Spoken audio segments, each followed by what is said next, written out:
Hello ನಮಸ್ತೆ ಎಲ್ಲರಿಗೂ. ಎಲ್ಲರೂ ಹೇಗಿದ್ದೀರಾ? ಚೆನ್ನಾಗಿದ್ದೀರಾ ಅಂತ ನಂಬಿದ್ದೀನಿ. ಹಾಗೆ ನಾನು ಕೂಡ ಚೆನ್ನಾಗಿದ್ದೀನಿ. ಇದು ನನ್ನ ದೀಪಾವಳಿಯ 3ನೇ ದಿನದ ವ್ಲಾಗ್ ಆಗಿರುತ್ತೆ.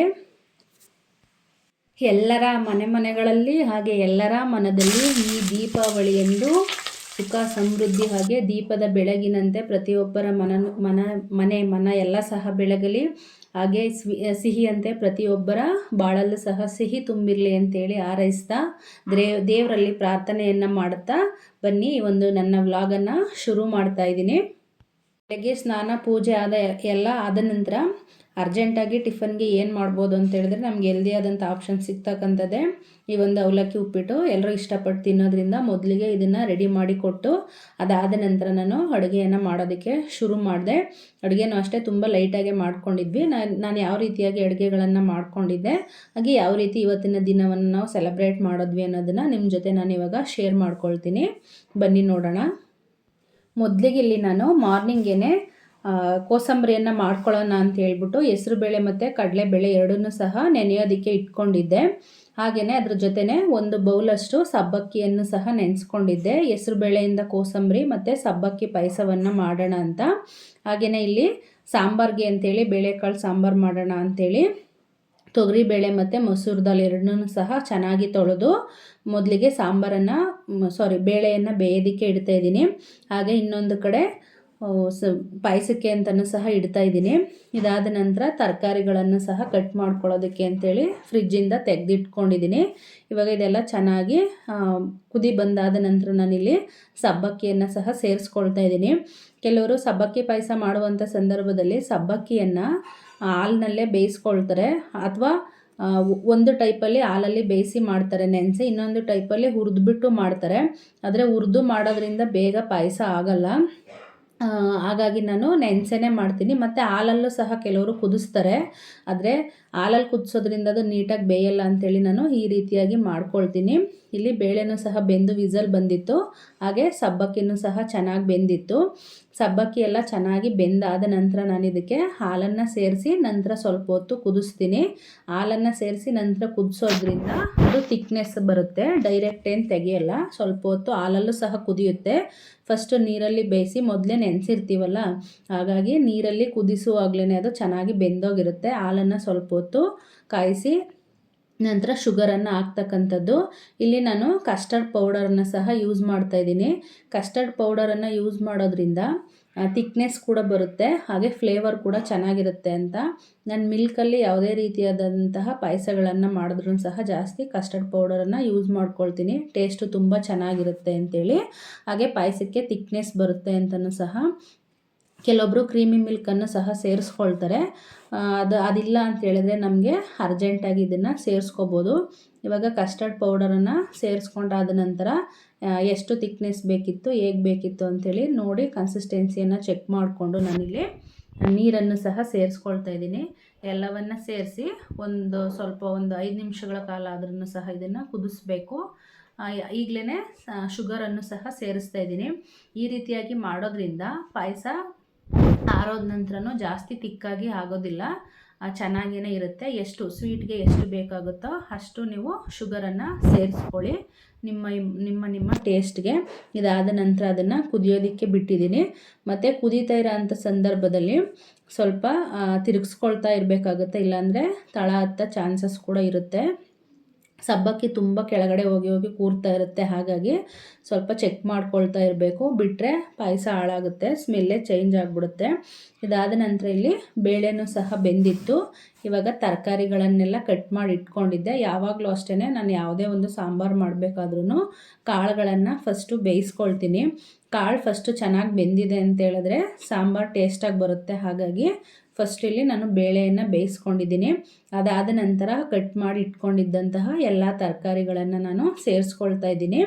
ಮೊದಲಿಗಿಲ್ಲಿ ಟೊಮೊಟೊ ಹಾಗೆ ಈರುಳ್ಳಿಯನ್ನು ಸೇರಿಸ್ಕೊಳ್ತಾ ಇದ್ದೀನಿ.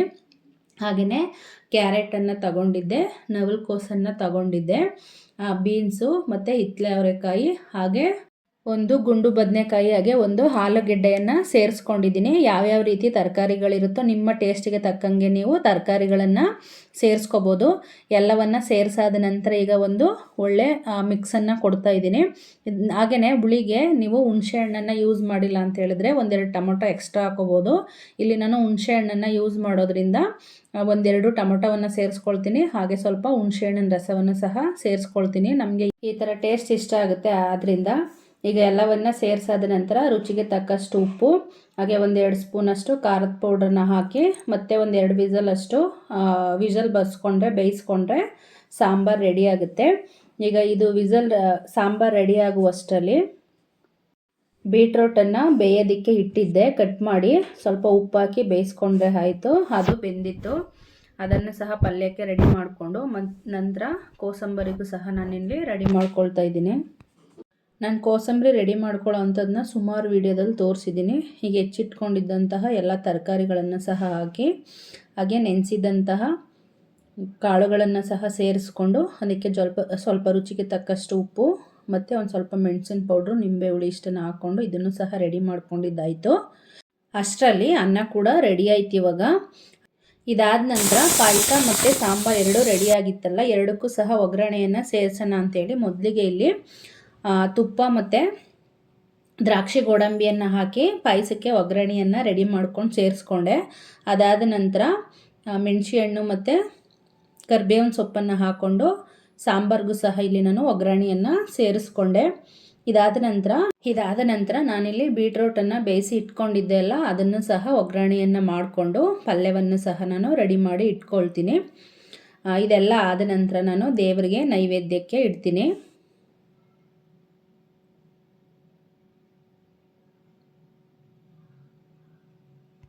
ಮೊದಲಿಗೆ ನಾನಿಲ್ಲಿ ಏನೇನು ಅಡುಗೆಗಳನ್ನು ಪ್ರಿಪೇರ್ ಮಾಡ್ಕೊಂಡಿದ್ದೆ ಅನ್ನೋದನ್ನು ಶೇರ್ ಮಾಡ್ಕೊಳ್ತೀನಿ.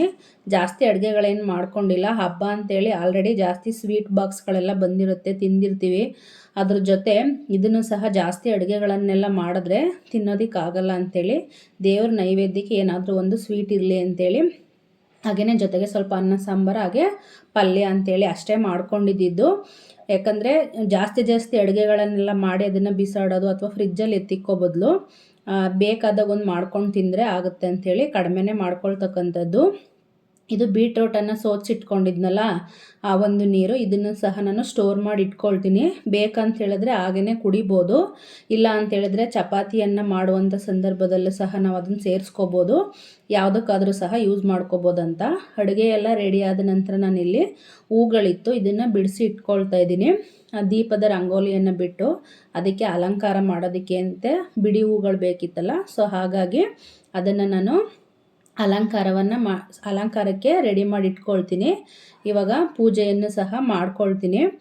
3 ದಿನಗಳು ಸಹ ಅಷ್ಟೇ. 3 ದಿನಗಳ ಕಾಲನೂ ಪೂಜೆ ಸಾಮಾನ್ಯನ ತೊಳೆದಿಲ್ಲ. ಫಸ್ಟ್ ದಿನ ಏನು ತೊಳೆದಿದ್ವೋ ಅದೇ. ನಂತರ ಹೂವನ್ನು ಚೇಂಜ್ ಮಾಡಿ ದೀಪವನ್ನು ಹಚ್ಚಿದ್ವಿ. ಅಷ್ಟೇ ಮಾಡಿದ್ದು. ಇಷ್ಟು ಪೂಜೆಗಳನ್ನು ಮಾಡಿಕೊಂಡು ಮಾಡಿದಂಥ ನೈವೇದ್ಯವನ್ನು ಸಹ ನಾನು ದೇವರಿಗೆ ಅರ್ಪಣೆಯನ್ನು ಮಾಡ್ತೀನಿ. ಇವಾಗ ಒಂದು ದೀಪದ ರಂಗೋಲಿಯನ್ನು ಬಿಟ್ಟು ಅಲಂಕಾರ ಮಾಡೋಣ ಅಂಥೇಳಿ ರಂಗೋಲಿಯನ್ನು ಬಿಡ್ತಾ ಇದ್ದೆ.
ಇದಾದ ನಂತರ ಸಂಜೆ ಮನೆಯಲ್ಲೆಲ್ಲ ದೀಪವನ್ನು ಹಚ್ಚಿದ್ದು ಆಯಿತು.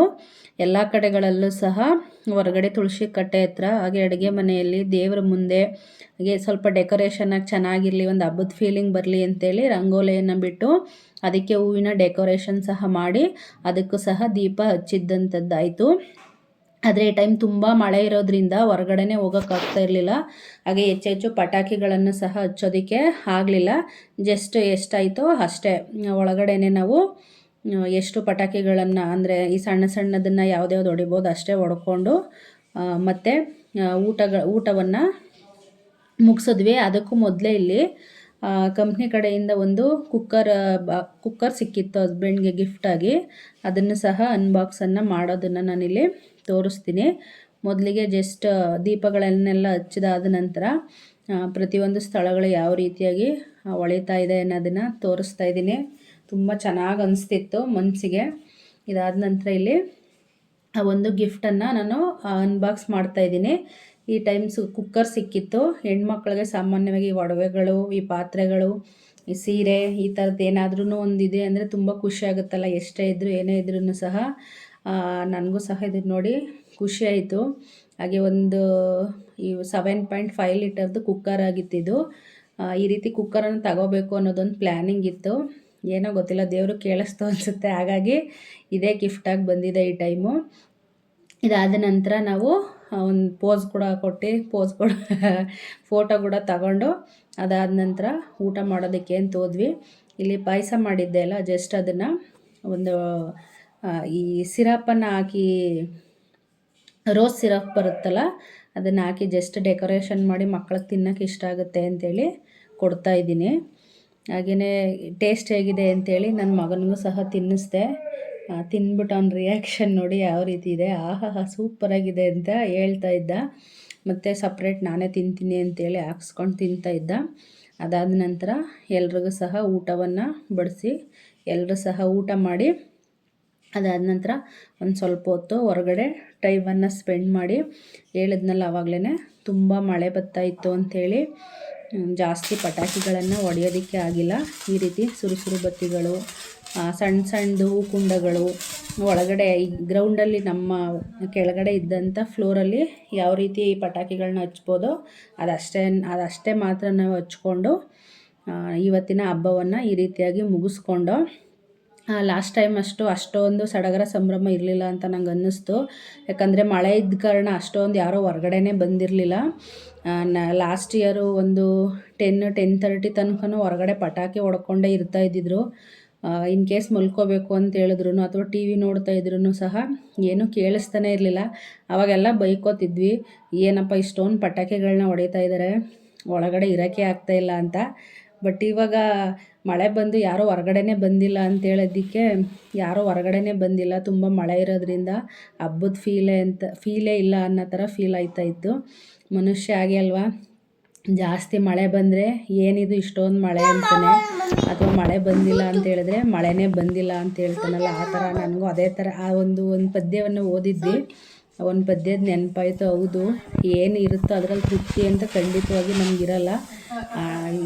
ಏನೋ ಒಂದಿದ್ದರೆ ಇಲ್ದಿರೋದು ಯೋಚನೆ ಮಾಡ್ತಾ ಇರ್ತೀವಿ, ಏನೋ ಒಂದಿಲ್ಲ ಅಂದರೆ ಅದಿರಬೇಕಂತ ಯೋಚನೆ ಮಾಡ್ತಾ ಇರ್ತೀವಿ. ಹಾಗೆಯೇ ಮಳೆಯಲ್ಲೂ ಸಹ ಬಿಡಿದ್ರೆ ನನ್ನ ಮಗ 1-2 ರಾಕೆಟ್ಗಳನ್ನು ಹಚ್ತೀನಿ, ಅದೇನು ಕೆಳಗಡೆ ತೇವಾಗಲ್ಲ ಅಂಥೇಳಿ ಹೋದ. ಇದಾದ ನಂತರ ನೆನ್ನೆ ಗುಲಾಬ್ ಜಾಮೂನ್ ಮಾಡಿದ್ವಲ್ಲ, ಜಸ್ಟ್ ತೋರಿಸ್ತಾ ಇದ್ದೀನಿ ಅಷ್ಟೇ. ಗುಲಾಬ್ ಜಾಮೂನನ್ನು ಈ ರೀತಿಯಾಗಿ ಪಾಯಸಕ್ಕೆ ಹಾಕ್ಕೊಂಡು ತಿನ್ನೋದಕ್ಕೆ ತುಂಬಾ ಚೆನ್ನಾಗಿರುತ್ತೆ ಅಂಥೇಳಿ ಟ್ರೈ ಮಾಡಿ ಒಂದು ಟೈಮು. ಯಾರೆಲ್ಲ ಈ ವಿಡಿಯೋವನ್ನು ನೋಡಿದ್ರಿ, ಯಾರಿಗೆಲ್ಲ ವಿಡಿಯೋ ಇಷ್ಟ ಆಯಿತು ದಯವಿಟ್ಟು ಸಬ್ಸ್ಕ್ರೈಬ್ ಮಾಡಿ, ಹಾಗೆಯೇ ನಮ್ಮ ಚಾನಲ್ಗೆ ಲೈಕ್ ಕೊಡಿ, ಹಾಗೆ ಸಪೋರ್ಟ್ ಮಾಡಿ. ನಿಮ್ಮ ಸಪೋರ್ಟಿಂದನೇ ನಾವು ಮುಂದುವರಿಯೋದಕ್ಕೆ ಸಾಧ್ಯ ಅಂತ ಹೇಳ್ತಾ ಎಲ್ಲರಿಗೂ ಸಹ ಮತ್ತೊಮ್ಮೆ ಹ್ಯಾಪಿ ದೀಪಾವಳಿ ಅಂತ ಹೇಳ್ತಾ, ಹಾಗೆ ಇದು ಅಪ್ಲೋಡ್ ಮಾಡ್ತಕ್ಕಂಥದ್ದು ಸ್ವಲ್ಪ ಲೇಟ್ ಆಯಿತು, ಕ್ಷಮೆ ಇರಲಿ. ಹಾಗೆ ಒಂದು ಸ್ವಲ್ಪ ವಾಯ್ಸ್ ಓವರ್ ಕೊಡೋ ಅಂಥ ಸಂದರ್ಭದಲ್ಲಿ ಒಂದು ಸ್ವಲ್ಪ ಡಿಸ್ಟರ್ಬೆನ್ಸ್ ಇತ್ತು. ದಯವಿಟ್ಟು ಏನೇ ಡಿಸ್ಟರ್ಬೆನ್ಸ್ ಇದ್ರೂ ದಯಮಾಡಿ ಕ್ಷಮಿಸಿ ಅಂತ ಕೇಳ್ತಾ ಎಲ್ಲರಿಗೂ ಮತ್ತೊಮ್ಮೆ ಹ್ಯಾಪಿ ದೀಪಾವಳಿ.